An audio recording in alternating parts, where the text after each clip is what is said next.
talaga pag nalinisan yung panggilid, mas bagong change oil.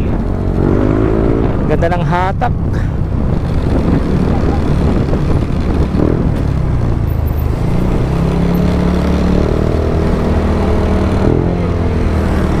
Nanggamadali yun ah.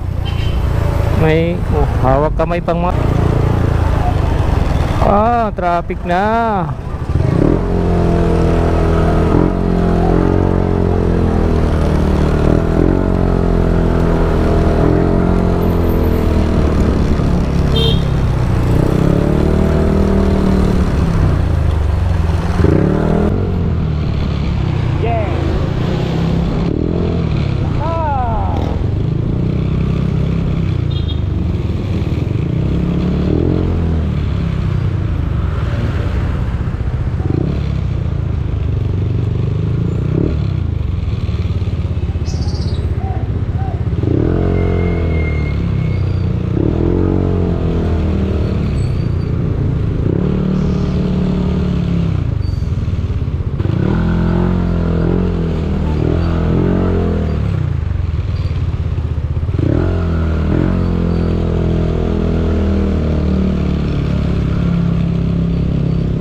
Traffic pa.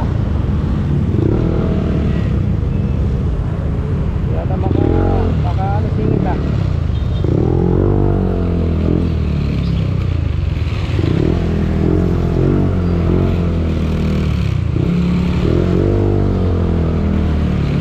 Alam mo, hindi na mahirap eh. Paunahan mo, nagbigay na, tapos ikaw babanag ka pa. Kaya abutin.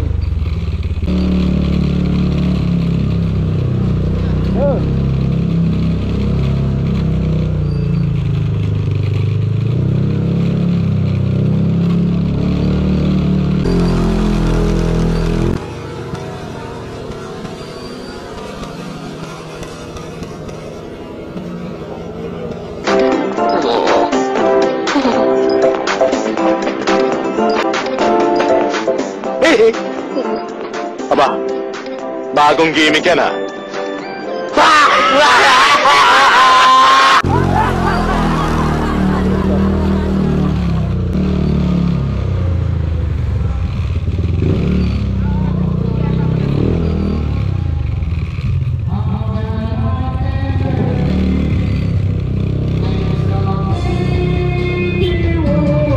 Ayos na naman! Hoy!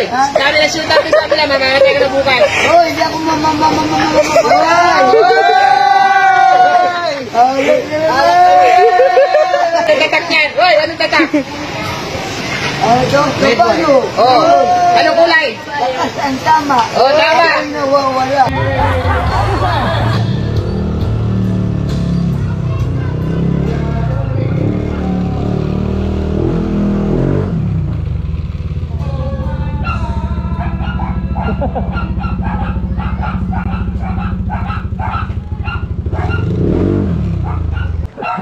Iboy bomba. Iboy bomba. Ayan din ako. May lulutuin ko na yung tinulang tahong. A few moments later. Umpisahan na natin lutuin yung tinulang tahong. Naka-ready na yung mga gagamitin natin. Mabilis lang lutuin ito. Maglagay na tayo ng mantika. Pag uminit na, ilagay na ito mga bawang sibuyas sa kaluya. Pinagsabay-sabay ko na. Tapos ilagay na natin itong tahong. Halo-haloin natin para magisa ng husto.